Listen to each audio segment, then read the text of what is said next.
TV show season 2. Yeah.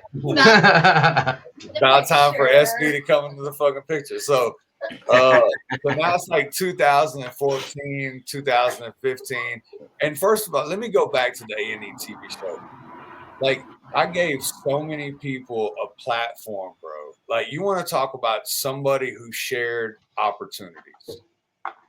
I'm just going to pat myself on the motherfucking back here because nobody else is going to remember to even say anything about it. I gave these guys an A&E television show platform to like launch off of. And this was like people that I was fucking with, like Alexander King. Like, this dude was a character on my show that was one of the reasons why the show was so fucking funny. Like, I don't know if y'all ever watched the show, but like he was like he was like the comedy relief of the show. And Hayden Carpenter, Travis Tidwell, O-Rig, like my manager, everything was real. All these people, like, it wasn't like Alex was an actor. He was my real hype man and my co-writer and an artist that I was developing. You know what I'm saying? And I wound up getting him like my manager, and because I had a Sony deal, we were able to get him a pub deal at Sony. So like all this shit was like extremely real. And we were putting these people on.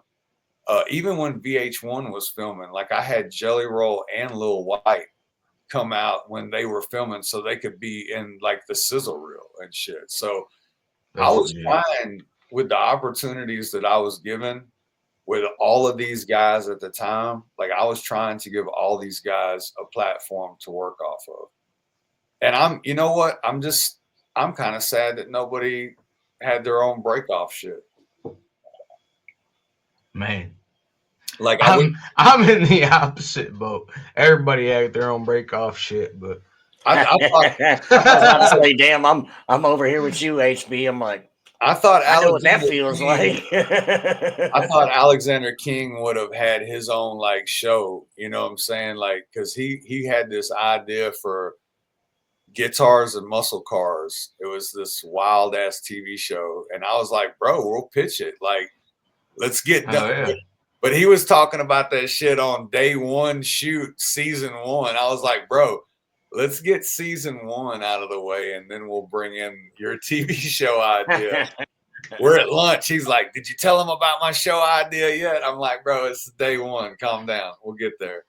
But, you know, like, I wish that somebody would have got like a big jump off from the show, because it was a big deal, man. It was a lot of fun. I mean, A&E's, yeah, that's not anything small for sure. And we were on right after Duck Dynasty, so the timing was fucking perfect, you know. Right. Like we had everybody tuned in. Duck Dynasty was doing fucking, you know, crossover promotions. They were using my song "Working" in their TV show and shit. That's how I found you, man. That's legit how I found country rap. There you go. I didn't get super into it until Upchurch. You know what I mean? But like, you were already in my playlist before that. Same with Colt Ford and Bubba Sparks. But it was like, I talk a lot of shit about the Duck Dynasty culture, and people get it mistaken for, like, I'm gonna say it right now. I watched Duck Dynasty as a kid. What I didn't like was what came out of it when all the rich kids that used to pick on me for being a little hickerbilly started showing up to school in camouflage, driving their daddy's trucks, saying, I'm country boy. I'm like, I'm about to beat your ass. But yeah, they didn't earn that. But yeah, we were on right after Duck Dynasty, so it was I remember that great time and everything. So, but these guys were great, man. If you haven't gone and watched the episode, except for like anything that's got my ex-wife in it, you can avoid that. But everything else was super cool.